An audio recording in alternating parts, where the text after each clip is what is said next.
एकदा गावात एक नवा डॉक्टर आला.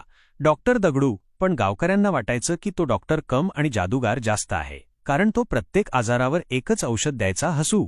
पहिल्याच दिवशी एक आजी त्याच्याकडे गेली. म्हणाली, डॉक्टर, मला पाय दुखतो. डॉक्टर दगडू म्हणाला, हा पाय दुखतोय?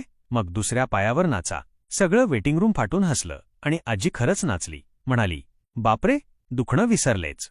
दुसऱ्या दिवशी बंडू आला. म्हणाला, डॉक्टर, मला डोकेदुखी आहे. डॉक्टर दगडूने आरसा दाखवला आणि म्हणाला, हे तुझं डोकं आहे. बघ, इतकं सुंदर डोकं आहे आणि तू म्हणतोस दुखतंय. बंडू हसू लागला आणि डोकेदुखी गायब.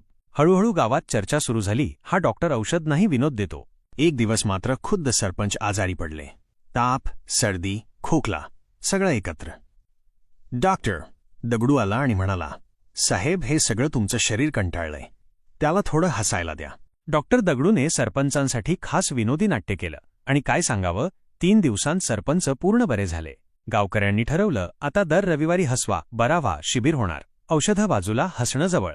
शिकवण हसणं हेच सर्वोत्तम औषध आहे.